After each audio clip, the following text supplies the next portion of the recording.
paradigmas de investigación. Mi grupo está conformado por César Godoy, Osbelín Goyo y mi persona, Maciel Pérez. Cuando hablamos de paradigmas de investigación, se refiere al conjunto de ideas, creencias y argumentos que construyen una forma para explicar la realidad. Estos no son únicos ni universales y dependen de la forma en que cada persona lo construye. Asimismo, cuando se realizan las investigaciones, quienes investigan deben situarse en una forma de explicar la realidad específica, lo que implica definir un paradigma de investigación. Dentro del proceso de investigación, los paradigmas son esenciales para, número 1, guiar la forma en que se aborda la explicación de un problema de investigación. Orientar las cuestiones, analizar o desentramar. Determinar lo que debe preguntarse y el cómo llegar a responder esas preguntas. Fijar la forma en que se relaciona el investigador con lo que se investiga. Establecer claves para interpretar y analizar los resultados de la investigación y, por último, orientar la manera en que se presentan los resultados.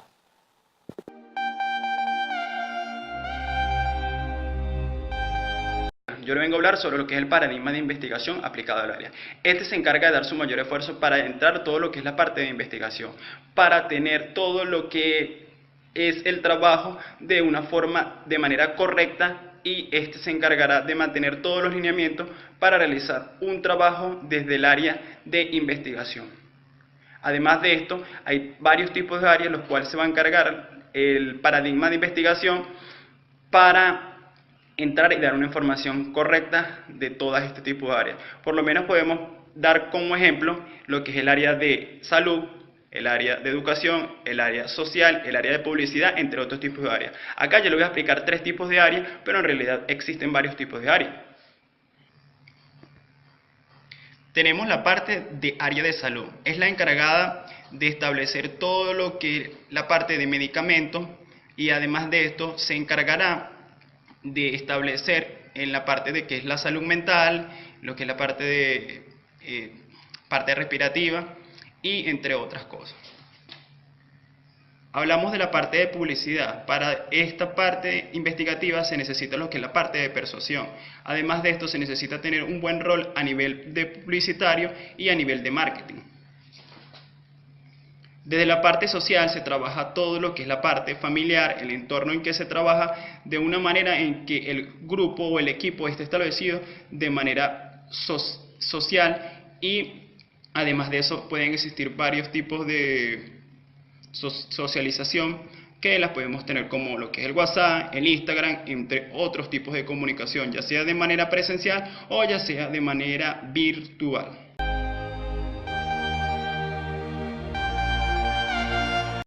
Para continuar con el tema, a mí me tocó explicarles sobre los tipos de paradigma, ¿verdad? ¿Qué es paradigma? Paradigma es la diferencia que hay de las visiones o creencias que tiene el mundo. Ahora bien, vamos a hablar qué es paradigma cuantitativo y cualitativo. El cuantitativo surge de las ciencias naturales, ¿verdad? Esta investigación es empírica. ¿Qué significa empírica? Que calcula, que se puede calcular, se puede medir y se puede pesar, ¿verdad? Este tipo de investigación lo que busca es controlar, ser más independiente y predecir el futuro, es más estadístico. Ahora bien, vamos en la parte del paradigma cualitativo. El cualitativo es la ciencia que surge de la parte social. ¿Qué significa? Que recoge información de cualidades, sentidos, ¿por medio de qué? De las entrevistas o grabaciones, que buscan ideas conceptuales. Es más social, es de las interpretaciones que hace el mundo, las apreciaciones conceptuales. Entonces, busca las palabras y significados, se recoge más por cualidades y sentidos. Esta es más subjetiva y esta es más objetiva. Entonces, ahora bien, podemos decir que estos tienen diferentes paradigmas, diferentes visiones.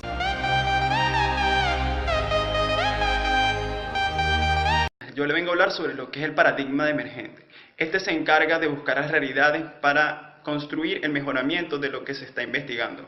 Además de esto, se diferencia del cualitativo y el cuantitativo, ya que este busca mejorar en sí todo lo que es directamente hacia el trabajo, ya sea de forma individual o ya sea de manera grupal. Este busca hacer todos los trabajos de forma realista y este busca en sí las soluciones de una manera dialéctica, y esto es muy importante ya que nos enseña a establecer las realidades en la parte investigativa, y esto nos ayudará a que nosotros mejoremos de forma realista en lo que es la parte de investigativa.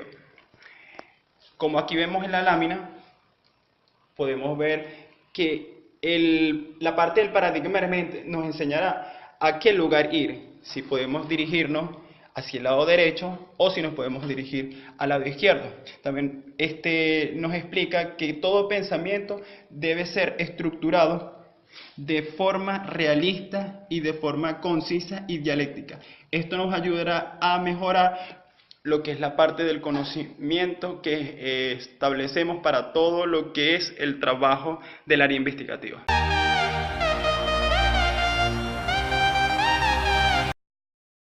En este caso estaremos hablando sobre la investigación experimental. Se refiere a un diseño de investigación la cual se basa en un plan o estrategia para dar respuestas a las preguntas de investigación. Básicamente, en el diseño de la investigación se encuentran dos categorías: la investigación experimental y la investigación no experimental.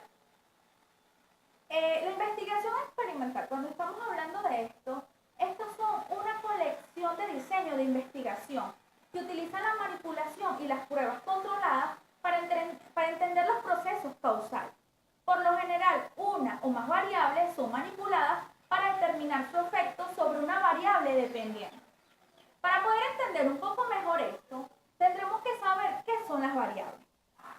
La variable es un símbolo que representa un elemento no especificado de un conjunto dado.